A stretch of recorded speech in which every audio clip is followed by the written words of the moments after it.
Your party dashes in from the streets at the entrance of the courtyard of the manor itself. That's when the lightning strikes. The shadows give way for a moment.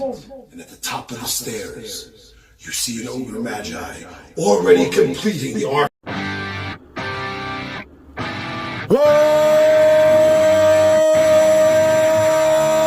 What's up, nerds and nerdettes and wee little nerdlings all? It's your buddy Big Johnny G for Two Gun Pixie presents Legendary Gaming. Shut up and sit down. Good morning, Pixie Posse, and all you wee little pixels out there. It's your buddy Big Johnny G with Two Gun Pixie, your gateway to Legendary Gaming.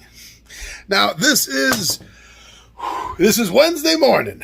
Wednesday morning, it is hot and bright outside for this end of July. 2025 is when this is being filmed. I know I'm a little bit ahead of schedule here. So, what's going on is, well, since we're all done the last campaign, it's time to start something new. But I'm taking a break. I like to take breaks in between the runs of modules or campaign breaks with something else, a little RPG palate cleanser. So the 20-sided warrior is going to be heading over this weekend, and I'm going to be running them through an all-original, Big John and G, an all-original D20 Modern Future supplement book of my own run, my own creation for Star Frontiers. And we're going to be doing a one-shot adventure, a neo-noir kind of adventure, yeah. So I gotta get ready. Let me show you the table, show you what's going on, and tell you what's gonna happen. Yeah. Yeah. So the table is not as messy as it usually is. I've been cleaning up this past week a bit, but I have and these are going to come in handy. These are going to come in handy. I've already put some away here. See the Ancient Evils. This is it. This has my, can you read that? It's so light. Super's Modern. Oh, that's not it. That's not it. I have a, it's right here. It's right here. So I gotta pull out some sci-fi miniatures, but I gotta generally put them away. That I've done the unboxing on all of the Arcanite stuff. I want to put a bunch away in here, but then I gotta start pulling stuff out for the sci-fi game. So put stuff away, and then I'm gonna get out the miniatures, and over here, in this tight little mess back here, I have Cyber City from the Tenfold Dungeon set. So I'm gonna be using Cyber City, and the original adventure I wrote. My neo-noir adventure. It's going to be a lot of fun. I hope the guys like it. It's been, 2 years since I've ran my own adventure when I did the Death Lords of Vecna. So that's it. I will get back with you later, and you will see the progression and all the cool stuff that's going on. All right. See you shortly. All right, good morning. Good Thursday morning here from my point of view, my perspective. I got a lot done yesterday, though. Nothing really for the table. Not a lot for the table, anyway. Let me give you a quick little turnaround, show you what little I got done, and tell you how much I got done. Okay, so I did get a whole bunch of my flat minis away, and others I have all stored away in the manila folder or envelope. And what else I got done was I got 5 pre-generated characters, all finished. 2 of them have already been claimed. Ron has claimed the human, who's a fast hero, and Sean has claimed the Vrusk, who's the tough hero. I got the rest of the characters all made, the pre-gens ready to go and to be picked. The notes are all good and all made. This is going to be fun. It's been a while about 2 years since I ran my own original. So I want to get some of these sci-fi flat minis. I'm going to get them out. I got to get the terrain. I got to get Cyber City out. And then I got to go through and, find some other stuff that I'm going to need to populate the table with. So for right now, this is what's going on. I'm happy time-wise. I'm happy for the timing. We're right on schedule, and we're going to get to see some new stuff. All right, so I will check back in with you, my friends. Yes, sir. So I got the two scenes of the three, the two scenes that really need to be shown and miniaturized and down on the table for the players. So why don't we just get down to the table, and no need for me to build this up for anything. I got both districts represented, and I got something I think you're really going to be surprised about. They're going to be... Hold on. Okay, so starting over here in the far corner, I have the Rust District. This is where they're going to have to interact with a information kiosk and a hologram of their contact. And if anything goes a little out of hand, then I can have a gang show up. So then we're going to theater of the mind it as they take their hover cruiser over to the Chrome District. And the Chrome District is where we're going to find this nightclub. Yeah. And the nightclub's entrance is going to lead in to this part of the nightclub. And an elevator going up to another level. Here. And this is going to give me an opportunity. If I think the game is going too quick, I can have another fight thrown in right here as they're getting up the stairs to then come up here to meet the final villain, Silas Vane. Or is he the final villain? Oh, man, this looks nice. A one-shot adventure that's got 3 parts and 3 stories. Yeah, for a one-shot, this is going to be good. And this is one of the adventures that I'm offering for the Adventurers Union, Local 218. So we're going to get a good test run from the 20-sided Warriors and see what they think. But I'm going to check in with you later after lunch. I got a few errands to do. Real life has its demands. And then from there, I'm going to come back and populate this with the people and the items that I need. I have some flat people, and I got some 3D people here to choose from. So let me get my day going. Let me deal with real life stuff. And then, yes, we're going to come back and populate this. So I swear, I've had an actual shirt on today. I really have. Okay. Feels like every time I film nowadays, I'm in one of my tanks. Table looks nice. Got everything pretty much exactly the way I wanted it.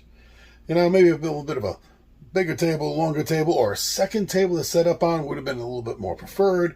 Having one for the Rust District and the other for the Chrome District. But, hey, DMs, GMs, work with what you got, right? Okay, so I'll just turn the camera around now and show you how the table looks. And then tomorrow morning, I'm going to set up my DM section area and show you that one final little bit. So yeah, let me just turn things around and show you the Rust District and the Chrome District. All right, cool. So the Rust District on this end of the table here, and this light will be on. The battery all ready. Just don't want to waste the battery space or anything. So this little back street into some alleyways here. And also, again, I have the batteries in here because I got some like campfires going. And this is just 3 gangbangers.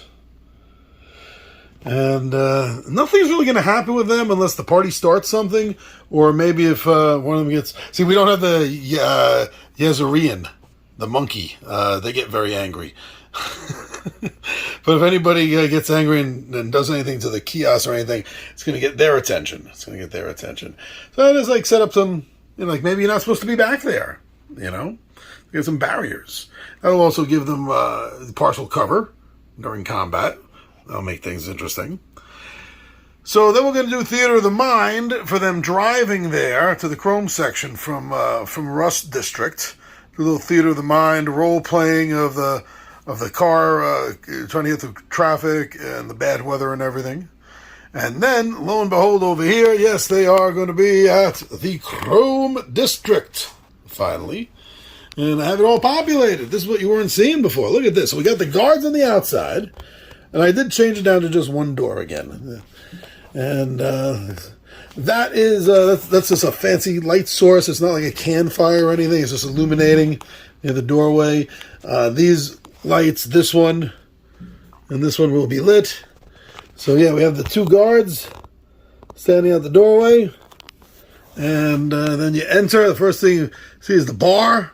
Hey, come on, that's awesome. Right? That's really cool. Oh, it fell down. Hold on, that's supposed to be, well, not supposed to be, it is. Yeah, well, I get the camera on the other side, you'll see. And then over here we got the dancing. Dun, dun, dun, dun, dun, dun, dun, dun, dun. Yeah, everyone's dancing, like a little rave party going on. And you got the DJ up here running everything. Dun, dun, dun, dun, dun, dun, dun, dun, dun. You got some dancers over the bar. Yeah, rocking out. And you got another guard up here watching everything. And then deep in there, that's the entrance to get upstairs is in there. So then they can come around. They get upstairs. They get past everything. And there's some dirty old man in here watching a couple of pole dancers. Watching a couple of pole dancers. See? The poles. Actually, he's also a last-ditch alert. If the party has been speeding through this too fast, I'll turn this into a combat section with the ladies or the bodyguards. And, then up the stairs. Up the stairs. I guess saying like that would be cooler. There's also a little balcony right here. Oh, I like that better. Yeah, you get a little balcony. And then nice big double door, make it all fancy, right? And then you got one guard all the way over there who's watching the door. Silas Vane sitting here. I wish there was windows there. Watching everything. And oh, that fell off. This is what they need. That's their MacGuffin. That's the MacGuffin they're here for. Yeah, and then on either side of the door, you got a couple of guards. Now, down at the bar, the thing that fell over, you see, is really cool. That's a cabinet. So I got some more alcohol and stuff in there. And, yeah, look at that. We got a carpet up here. Isn't that sweet? Bookshelf, you know where that's from. Put it in the comments. Okay, so all together with the Chrome District and the Rust District. See what I mean if I could have, had two tables? Oh, well. It's still cool. It's still an awesome setup. And what I'm going to do is I'm going to take the table riser off. I'm taking this stuff off. And probably going to take the elevator out. And I'm going to put a top here. So it's not until they open the door, until the characters go in, then I'm going to place all of this in. Nice. Okay. Let me call it a night. And then fix up my DM section, and I'll close off tomorrow with that. That's going to be an awesome game. Good morning! So it looks like I do only wear black tank tops. Alright, so Saturday game day, nice and early in the morning. It is, whatever the hell time that says. It's too early for me to see. But I did get in here. First thing I did was I got my DM section up and ready. So I don't think there's anything else that I've got to do here. And I got my notes, I got my stuff. So this end cap here will be pretty quick. Let me flip the camera and show you my station. Alright, so that thing's going. There's not a lot from the Star Frontiers box I actually need out. I have almost everything in my notes. So I'm probably going to end up moving this off to the side to get it out of the way, unless there's something specific I need. Otherwise, everything I really need is in the D20 system. And I have my D20 DM screen up. And this is the party. Got a Vrusk, a Dralosite, and a human. Got my notes all ready for the Noir Heist. There we go. 3 to 5 Star-Lord officers, 3rd level. Should take about 3 or 4 hours to play. Okay, I am really all ready to go. Got the characters. Let me show you the characters. There we go. Ho ho ho. So I got some pencils for them. I got a pencil sharpener for them. And here's Ron's character sheet, complete with a character portrait. And when he opens it up, it's blank. He has nothing. No, wait. Trying to do this with one hand. Okay, so here goes. Here's his character sheet. All ready to go. A pre-gen human fast hero. Star-Lord officer, 3rd level. I think Ron will be happy with this character. And if they like the characters, then they can always do more. I got the Vrusk. Too much glare. I got the Vrusk right here for Sean. Sean's. All they got to do is just name them. Everything else has been done. Dion? What the hell language am I speaking? Everything's been Dion. And then we got Jonathan returning for a one-shot. Glad to have him back at the table. There's Dralosite, or as he calls it, his amoeba.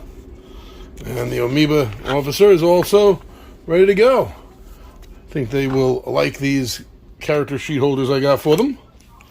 And then I was hoping that maybe I'll get a 4th person.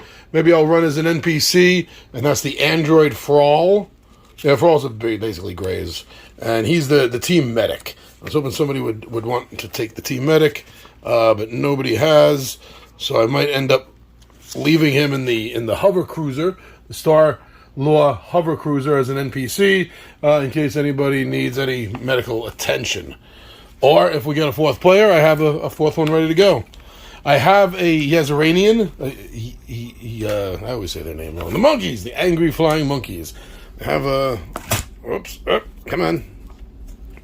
I got one ready to go right here also, in case someone wants to change. But there we go. DM station is up and running, and this is going to be a hell of a fun ride.